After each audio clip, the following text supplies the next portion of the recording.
J'ai vécu les deux. Je veux dire, deux exemples. Contre Shawinigan dans le junior, évidemment, Stéphane va s'en rappeler. On menait 3-1, puis on Ouais. commençait à avoir des blessés, puis c'est venu 3-2, puis c'est venu 3-3, puis c'était la fin du monde. Puis c'était 30 ans, un petit peu le même scénario. 30 ans d'histoire, sans victoire.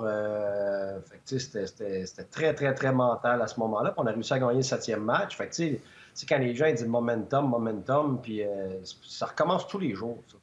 Tous les jours, c'est une nouvelle histoire. Tous les jours, c'est une opportunité. Puis c'est la même chose à l'inverse. J'ai vécu ma première année à Tampa. On perdait 3-1 la série contre Pittsburgh. Puis on a remonté 3-2, 3-3. Puis on est allé gagner chez eux le 7e match 1-0. Fait que, tu sais, dans tout ça, pour moi, c'est, oui, la qualité de tes joueurs, puis bon, ta structure, tout ça, mais c'est beaucoup plus une question de perspective, d'être capable de gérer les hauts et les bas, d'être capable de, quand tu as un gros match que tu gagnes, de passer à d'autres choses tout de suite. Même chose à l'inverse, quand tu perds, puis c'est très accablant, de passer tout de suite à d'autres choses, de demeurer dans le présent, puis dans ce qu'on contrôle et tout ça. Et ça, ben, c'est vraiment pas donné à tout le monde. Puis on le voit, autant nous, j'ai des médias que les partisans, on s'emporte, on est découragé.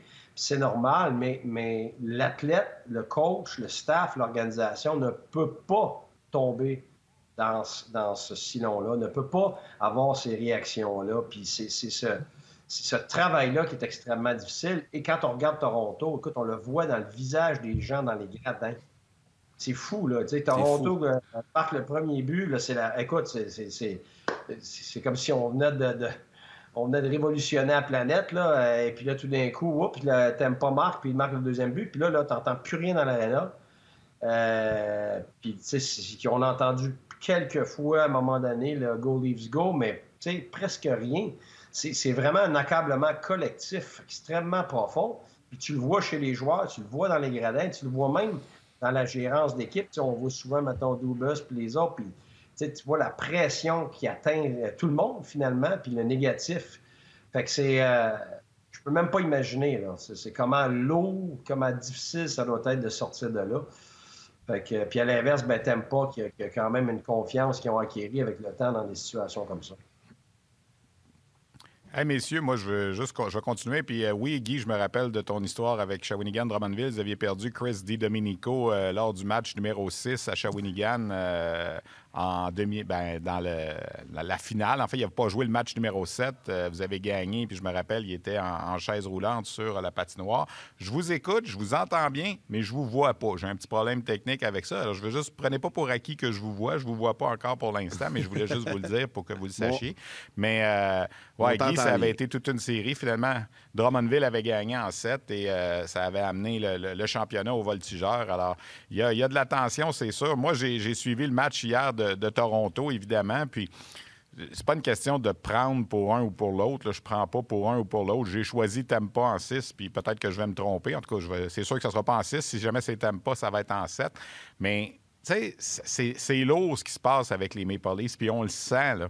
On sent par les réactions, comme tu disais, tu vois, Carl Dubas, tu sais, il a fait un peu le clown après le match numéro 4 là, à Tampa, mais là, hier, c'était moins le fun. Puis là, Ouais. il s'en retourne à Tampa. Puis moi, c'est drôle, Guy, là, puis t'as coaché là, t'es plus capable de moi de le dire, mais je vois pas Tampa en perdre 2 de suite à domicile. Moi, ils ont perdu le match 4 à domicile, ils ont perdu le match, tu sais, je veux dire, 3 de suite. Alors, je pense que Tampa va gagner le match numéro 6. Puis là, ben, au match numéro 7, ça va être à Toronto.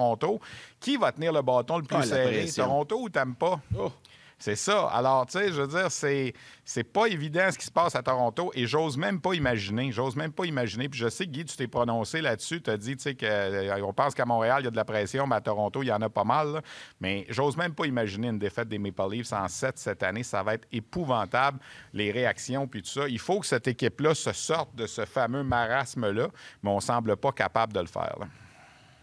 Oui, non, je suis d'accord avec toi. Je ne veux même pas imaginer moi non plus. Puis, écoute, j'ai mis, moi, avant la série, Toronto gagnait en 6. Puis je lui avais dit, avant que l'année commence, que moi, je pensais que Toronto passait à la première ronde. Je ne savais pas ça allait être qui leur adversaire. Mais évidemment, là, maintenant, on le sait depuis longtemps. Mais au début de l'année, je ne savais pas.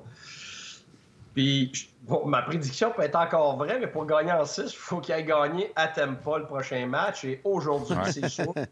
C'est sûr que si j'y ai engagé puis mettre de l'argent en arrière de ma prédiction, j'en mettrai pas beaucoup d'argent. Je suis d'accord avec toi, Stéphane. C'est parce que, écoute, ils ont perdu les 2 derniers matchs à la maison. Fait qu'à un moment donné, Ouais.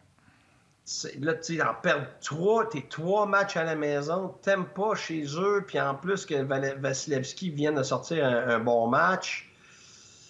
Et c'est intense. Mais c'est sûr, par exemple, que quand je regarde, je sais pas si leur défenseur va revenir. Voyons, c'est quoi son nom? Défenseur qui Chernak. manque, là.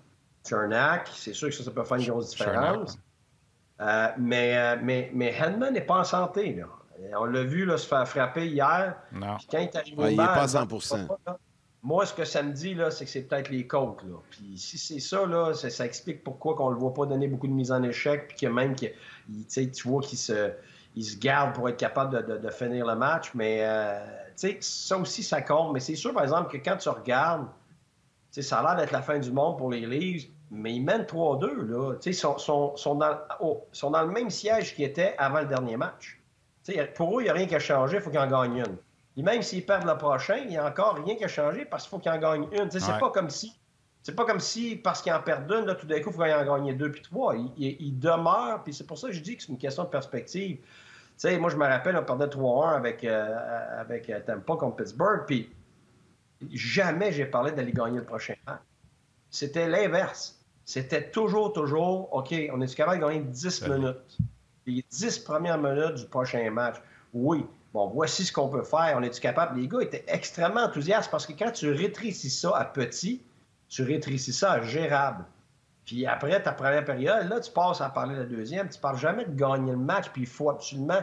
Parce que, tu sais, l'anxiété est tout le temps dans le futur, puis dans des situations comme ça, tu développes l'anxiété assez rapidement. Fait que, c'est pas sur Toronto, ils sont déjà pris. Puis, moi, je regarde les body language, le langage corporel. Hey, écoute, après le match, là, t'as des gars qui étaient encore sur le banc après je sais pas combien de minutes, la tête à terre. Allô? Ils étaient encore en avance. Mais c'est ça la pression. Hein? Ben, c'est ça, mais tu peux pas faire ça parce que ça, là, c'est contagieux pour tout le monde autour de toi. Que ce soit l'entraîneur, que ce soit le gérant, que ce soit les joueurs ou le staff, là, ça, c'est un travail continuel de toutes les minutes dans des circonstances comme ça, de justement être celui qui traîne l'équipe avec l'attitude. Parce que c'est là qu'un gars comme O'Reilly devient tellement important. Tu l'as vu faire. Lui, là, il s'est levé, parti du banc, il s'est allé direct à la porte, puis c'était lui qui accueillait les gars qui sortaient. Puis il y avait un commentaire, puis tu le voyais que lui garde la tête haute. Parce qu'il l'a vécu. Tu ne peux pas gagner en série si tu n'as pas la capacité de garder ton enthousiasme d'une défaite à l'autre, d'une mauvaise période à l'autre, d'une mauvaise présence à l'autre. C'est ça, la particularité de ceux qui finissent par gagner. C'est d'être capable, justement, dans l'adversité des moments de pression, de ne pas perdre cet enthousiasme, de ne pas perdre la perspective. Et donc, en ce moment, c'est pas une question de système, là. C'est une question mentale.